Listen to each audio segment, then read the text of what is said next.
अस्सलाम वालेकुम। पाकिस्तान डूब रहा है। ये महज कोई सनसनीखेज जुमला नहीं है, बल्कि एक हकीकत है जिसका सामना हम पिछले कई सालों से करते चले आ रहे हैं। चाहे 2022 के बदतरीन फ्लड्स हों या 2025 हो, कहानी हर साल बद से बदतरीन होती चली जा रही है। पर इन फ्लड से हमें कितना नुकसान होता है?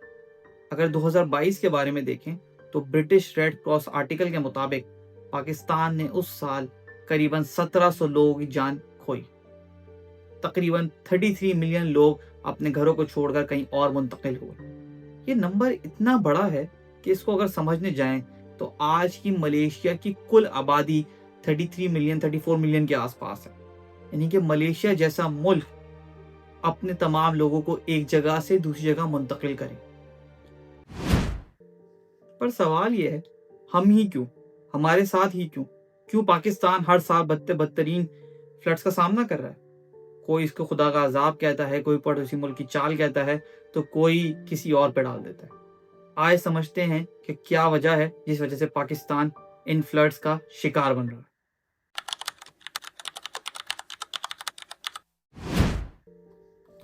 नंबर वन है क्लाइमेट चेंज, यानी कि मौसम में तब्दीली। जो फैक्ट्रीज के निकलने वाले धुएं, गाड़ी के धुएं या कचरा समेट के जलाने वाले धुएं से पूरे मुल्क को अफेक्ट करती है। इसका सीधा ताल्लुक पड़ता है ग्लोबल वार्मिंग से। ग्लोबल वार्मिंग यानी कि मुल्क के टेम्परेचर में इजाफा होता है, और इस टेम्परेचर के इजाफे से ग्लेशियर्स पिघलते हैं, बारिशें बढ़ती हैं। वो बारिशों का पानी दरिया अपने अंदर समा नहीं पाता, और उसके बाद वो हमारे शहरों में, देहातों में दाखिल हो जाता है और फ्लड्स की शक्ल में हमारे सामने आता है। लेकिन सिर्फ यही वजह नहीं है, इसके अंदर एक अहम वजह है डिफॉरेस्टेशन, यानी कि दरख्तों की कटाई। गैर कानूनी तौर पे जिसका जो दिल करता है वो वहां दरख्त काट देता है। लोग दरख्त काट के अपनी कमर्शलाइज प्रॉपर्टीज बनाते चले जा रहे हैं, वहां घर बनाते चले जा रहे हैं। अगर इस रिसर्च आर्टिकल को जो पाकिस्तान के अंदर कंडक्ट की गई थी, हालांकि ये 2015 की रिसर्च है, इसके एन मुताबिक पाकिस्तान में सिर्फ और सिर्फ 5% ऐसा है जहां पर दरख्त बाकी है। ये एशिया का सबसे लोएस्ट फिगर है, और हमारे लिए उतनी ही शर्मनाक बात है। इस मसले के अलावा दूसरा मसला है हमारा प्यारा पड़ोसी मुल्क। हमारी हुकूमत शायद पड़ोसी मुल्क के ऊपर ब्लेम डाल सकती है, हमारे जज्बात उजागर कर सकती है, पर दर हकीकत वो कुछ हिस्से में सही भी है। वर्ल्ड बैंक के तहत जब रिवर्स की डिस्ट्रीब्यूशन की गई तो इंडिया को मिले ईस्टर्न रिवर्स, यानी कि बियास, सतलज और रावी, और पाकिस्तान को मिले वेस्टर्न रिवर्स, यानी कि इंडस, झेलम और चनाब। अब चूंकि इंडिया अपर स्ट्रीम में है तो उनके पास हमारे रिवर्स का भी कंट्रोल है, और वो डैम्स के थ्रू इनका पानी रिलीज कर देता है या रोक देता है। अब मसला ये है कि जब बारिश नहीं होती तो इंडिया पानी रोक लेता है, और जब बारिश ज्यादा हो जाती है तो इंडिया पानी छोड़ देता है, जिसको हम वाटर वॉरफेयर भी कहते हैं। और ये एक वजह बनती है पाकिस्तान में फ्लड्स आ जाने की, खसूसन उन वक्तों पर जब बारिशें होती हैं और पाकिस्तान में मौजूदा पानी का लेवल ऑलरेडी बहुत ज्यादा होता है। खैर, ये दो मसले तो हमारे हाथ में नहीं है, और शायद इसलिए भी क्योंकि हम कभी इनको लेके सीरियस ही नहीं होंगे। ग्लोबल वार्मिंग को हम अवैस का चोचला कहते रहेंगे, और पड़ोसी मुल्क से हमारी जंग तो चलती ही रहेगी। लेकिन एक चीज है जो हमारे हाथ में है, बेसिकली हमारी हुकूमत, government governance around the topic of dam. आप शायद अगर भूले ना हो, हमारा एक नॉस्टैल्जिया होगा, 10 रुपए दो डैम बनाओ। न जाने कितने लोगों ने, मैंने, आपने, हम सब ने बैलेंस लोड करवा करवा के वो 10 रुपए दिए और वेट किया कि डैम कहीं ना कहीं बन रहा होगा। वो डैम बना नहीं बना, कब बना, शायद खुदा ही जानता है।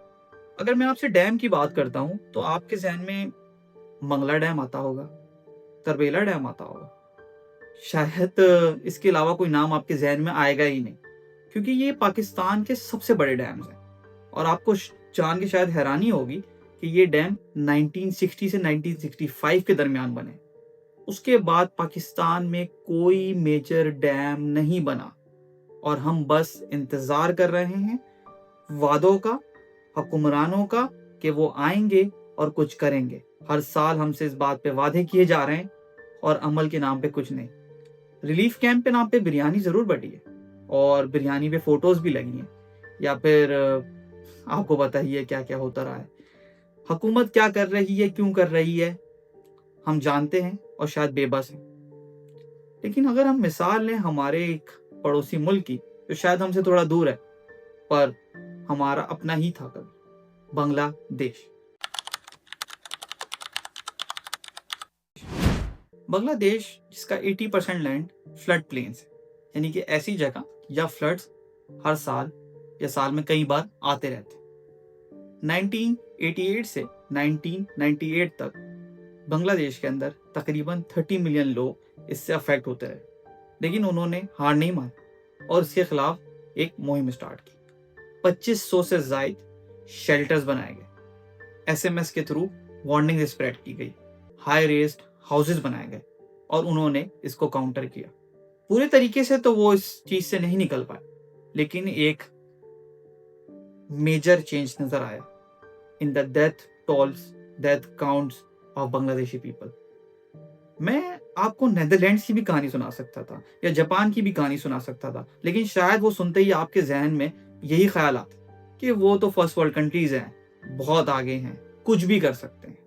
पर बांग्लादेश वो तो हमारा साथ का ही, तो हम क्यों नहीं कर पा रहे? हुकूमत इन फ्लड्स को सिर्फ एक PR स्टंट समझ के अपनी वीडियोस बनाती है, अपलोड करती है, तस्वीरें दिखाती है, उनके एडिट्स बन जाते हैं और हम मजाक में, मस्ती में इन चीज़ों को छोड़ देते हैं और आगे बढ़ जाते हैं। दरअसल हम भूल जाते हैं कि इन फ्लड से कितना अफेक्ट होता है, कितनी जानें जाती हैं, मुल्क को कितना इकोनॉमिकल नुकसान होता है। आप और मैं महज इस बात को समझते हैं, जानते हैं, पर इसको भूल जाते हैं। शायद हम आदी हो चुके हैं to find happiness in the tragedies we face, but हमें इससे उभरना पड़ेगा, निकलना पड़ेगा, आगे बढ़ना पड़ेगा और इस बार दिखाना पड़ेगा कि वी आर सीरियस। हम अपनी इंडिविजुअल कैपेसिटीज पे जितना हो सकता है उतना इन फ्लड विक्टिम्स की मदद करें और इन फ्लड्स के ख़त्म हो जाने के बाद अपनी हुकूमत से सवाल करें और तब तक सवाल करें जब तक हमें जवाब ना मिले। पाकिस्तान को ज़रूरत है कि हम आगे आएं और उसको डूबने से बचाएं, अपने लोगों के लिए खड़े हों और दिखाएं कि हम सिर्फ सवाल करना ही नहीं जानते बल्कि उसका जवाब भी चाहते हैं। उम्मीद है कि आपको वीडियो अच्छी लगी होगी। अपना ख्याल रखें, दुआओं में याद रखें। अल्लाह हाफ़िज़।